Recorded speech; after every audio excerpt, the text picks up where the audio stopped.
शोषण में, बलात्कारों में, पेपर लीक में, इन सबों में इनके सारे ही बड़े बड़े जो मंत्री हैं वो इनमें मिले हुए हैं। आप जो 2-2, 3-3 साल की मेहनत होती है, लाखों रुपए का कोचिंग होती है, माँ बाप की उम्मीदें होती हैं,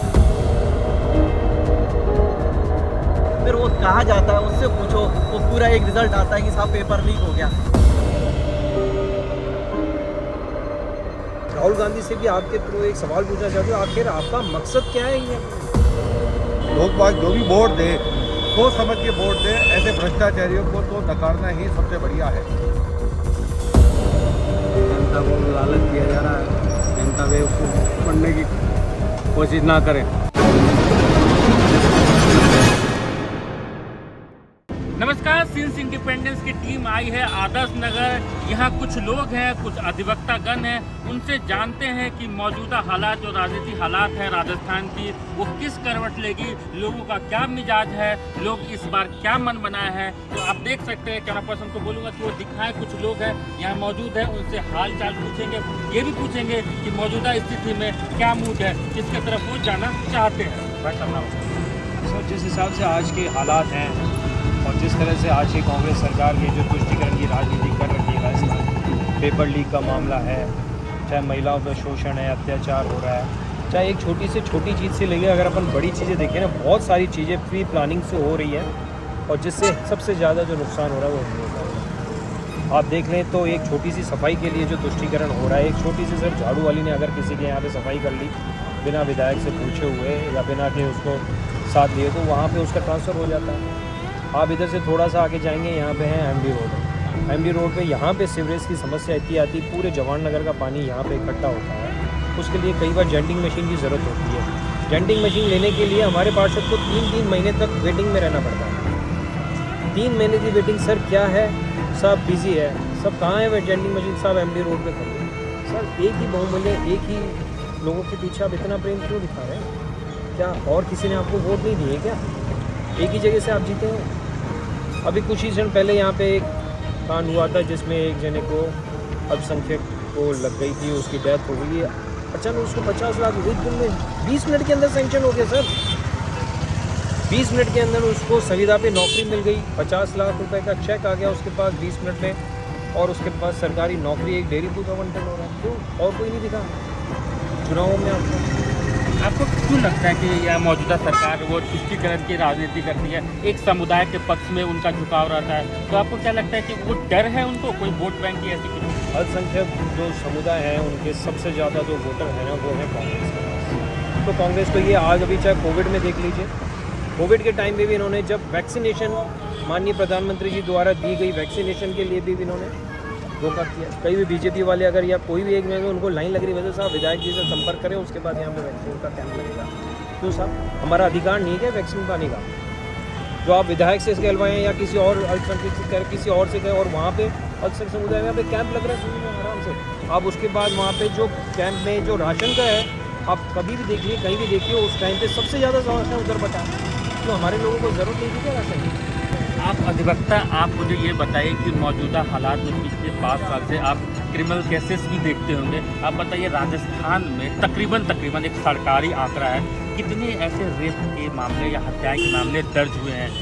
जो अशोक गहलोत जी का शासन रहा है इस बार, पहले नंबर पे क्राइम में राजस्थान को पहला नंबर रहा है। उसमें आप महिला उत्पीड़न देख लीजिए, बालिकाओं का वो देख लीजिए, आप शोषण देख लीजिए, आप पेपर लीक का मामला देख लीजिए, आए दिन ये अखबारों में छाए रहते हैं। इन सबों में इनके सारे ही बड़े बड़े जो मंत्री हैं वो इनसे मिले हुए हैं। हमारे आपने एक बार सुना होगा विधानसभा में इनके एक शांति धारीवाल जी कहते हैं, बोलते हैं मर्दानगी दिखा रहे हैं भाई साहब। यानी जो आदमी विधानसभा में ऐसे बोल सकते हैं, सोचो उनका मंत्री, और वो भी जेडीए का सीनियर मंत्री, वो ऐसे बोलता है, तो आप सोचिए कैसे होगी ये सरकार। अपने जो जितनी भी उनकी कमियां या गलतियां रह गई उसको कैसे ढके? आज ढकने के लिए भाई मैं क्या करूंगा, भाई इतनी गिफ्ट बांट दिए या मुफ्त लैपटॉप बांट दिए, उससे भाई ये समस्या का हल थोड़ी है। ये सिर्फ चुनावी मुद्दे के साथ चुनाव आ रहा है तो एक माहौल पैदा करें कि बेचारा एक मिडिल क्लास आदमी क्या करेगा, कि सब उसको थोड़ा सा लोभ दे दिया जाए कि साहब, ताकि वोट बैंक जो है वो थोड़ा सा जो इनके अल्पसंख्यक के अलावा जो बचता है उसको कैसे अपनी तरफ रुझान का है। जो गांव के लोग हैं ठीक है, उनको थोड़ा सा प्रॉब्लम दिया गया, तो साहब वो सिर्फ उस एक वोट बैंक की राजनीति करी इन्होंने एंड में जाके। जो मेन मुद्दे थे, आज बेरोजगारी, इतने पेपर लीक हो गए। आप सोचो एक इंसान, आज मेरे भी घर में भाई बहन जो इन्होंने तैयारियां करी, आप जो 2-3 साल की मेहनत होती है, लाखों रुपए का कोचिंग होती है, माँ बाप की उम्मीदें होती हैं, फिर वो कहाँ जाता है, उससे पूछो, वो पूरा एक रिजल्ट आता है कि साहब पेपर लीक हो गया, फिर अगले इतने सालों का इंतजार, वो एक फ्रस्ट्रेशन जो बढ़ता है ना युवाओं में, वो चरम सीमा पर है। मैं सिटी कॉलोनी निवासी हूँ। हमारे यहाँ पे सैटेलाइट हॉस्पिटल हमारी कॉलोनी के एक नागरमर्जी अग्रवाल चैरिटेबल ट्रस्ट वालों ने बनाकर दिया है, सारी मशीनें वगैरह। परंतु हमारे जो विधायक साहब है रफ़ीक खान जी, उन्होंने क्या है कि वहाँ पे एडमिनिस्ट्रेशन और लॉबी जो लगने वाले जो डॉक्टर्स वगैरह जो होती है, इक्विपमेंट्स वगैरह सब कुछ है, परंतु क्या है कि डॉक्टर्स की मुहैया नहीं करवाया उन्होंने। कारण कि क्या है कि वो नागरमर्जी पिस्ता देवी ट्रस्ट था, इस कारण से उन्होंने नहीं करवाया। बाकी क्या है कि वहाँ पे छोटी मोटी दवाइयाँ वगैरह देते हैं, बाकी सबको क्या है कि SMS हॉस्पिटल में भेज देते हैं। और सड़कें वगैरह भी क्या है कि PWD बनवा रही है, और जिसके अंदर क्या है कि जो जल मिशन था जिसके तहत क्या है कार्रवाई हो रही है, उसमें सड़क बन रही है। तो रफ़ीक खान हम हमारे और पार्षद साहब क्या है कि ये कह रहे हैं कि साहब कि हम ही ने ये सड़क बनवाई हमारे कोटे से, क्योंकि अभी आचार संहिता लग रही है। तो आचार संहिता के अंदर साहब ये तो इसका घोर उल्लंघन है।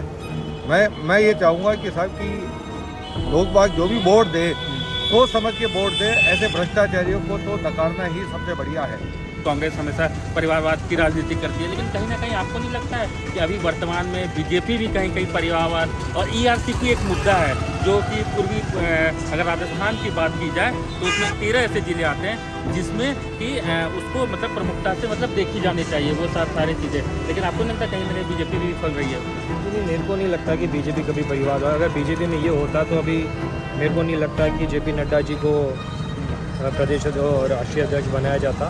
प्रधानमंत्री जी और हमारे अमित शाह जी का जो भी कार्य है ना, वो सारा राष्ट्र रूपी का, वो किसी चीज़ के लिए, चाहे वो बड़े से बड़े जो डिसीज़न भी लेते हैं, वो देशभक्तों के लिए, देश के लिए, सेवा के लिए लेते हैं माननीय प्रधानमंत्री। मेरे को इसलिए आपकी इस चीज़ का खंडन करूँगा कि भारतीय जनता पार्टी कभी भी परिवारवाद में कभी नहीं चलती।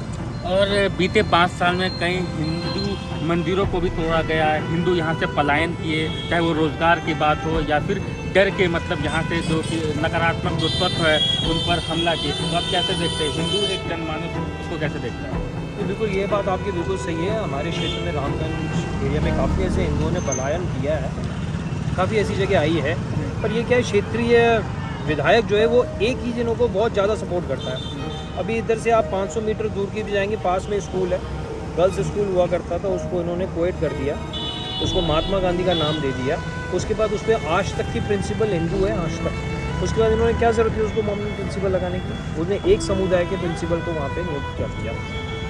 उसके बाद थोड़ी अम्बेडकर सर्किल के पास में एक है गार्डन, उसमें आप देखेंगे तो रजिस्टर ही विधायक साहब के पास पड़ा है। क्यों साहब? भाई एक ही समुदाय के लोगों को आप उसमें एंट्री करवा रहे हैं, बस एक ही समुदाय को आप वो दे रहे हैं, जो और समुदाय को ज़रूरत नहीं होती क्या? अम्बेडकर जो बनाया गया है वो माननीय वसुंधरा राजे जी के टाइम पर बनाया गया है, केंद्र की तरफ से वो दिया गया था। उसमें दिया था वाल्मीकि समाज वालों के लिए व्यवस्था हो जाए, सब जो निचले वर्ग के लोग हैं उनों के लिए बड़ी जगह दी गई है ताकि सब फ़ायदा ले सकें। इन्होंने क्या किया है, एक ही चीज़ को एक ही लोगों को दिया, यानी वो रजिस्टर ही वहाँ पे नहीं है, विधायक साहब के पास रहता है। यानी आप सोच सकते हैं कि वो विधायक किस लेवल तक है, एक छोटे से ग्राउंड से झाड़ू वाली से लेके ऊपर तक उसने कैप्चर कर रखा है। तो आप सोचिए जो लोग वहाँ पे रहते होंगे कैसे जीते होंगे। भाजपा सरकार सबका साथ सबका विकास इसको लेकर चलती है, और माननीय प्रधानमंत्री जी हैं वो सबको साथ लेकर चलते हैं, किसी तरह का पक्षपात नहीं करते हैं, कोई तुष्टिकरण नहीं करते हैं। कांग्रेस सरकार में तुष्टिकरण की राजनीति हो रही है, भ्रष्टाचार पर कोई लगाम नहीं है, प्रशासन कंट्रोल में नहीं है। यहाँ आए दिन चोरी डकैती, मोबाइल छीनना, कहने तोड़ना, लड़कियों से छेड़छाड़ वगैरह इस तरह की घटनाएं होती रहती है, उनकी कोई सुनवाई नहीं होती है, यहाँ तक कि उनकी FIR भी दर्ज नहीं होती है। तो ये थे आदर्श नगर की जनता जिनसे हमने बात की। इन्होंने महिला सुरक्षा के बारे में बात किया है, हमने इनसे इजराइल और फ़लस्तीन के बारे में बात किया, जिन्होंने मुखजोड़ तरीके से भारत का समर्थन किया। इन्होंने बात किया कि रोज़गार की बातें की, रोज़गार में पलायन हुआ है, यहाँ कोई भी इशू हुए, पेपर लीक की बात थी, पेपर लीक में भी कहीं ना कहीं सरकार विफल रही है। तो ये हमारी सारी पड़ताल थी, हमारी सोच थी कि हमें बताएं कि मौजूदा 5 साल कैसा रहा और आने वाला सरकार कैसा रहेगा, किसकी सरकार बनेगी और किसकी नहीं, ये तो 25 नवंबर बाद ही पता चलेगा, 3 दिसंबर को। लेकिन हमारी ये सोच थी कि हम आपको बयां करें कि मौजूदा 5 साल किन जनता की नज़र में कैसा रहा, उन्हें अच्छा लगा या नहीं, ये आप देखेंगे। कैमरा पर्सन विक्रम पांडे के साथ मैं प्रियांशु सौरभ, सिंस इंडिपेंडेंस, आदर्श नगर, जयपुर।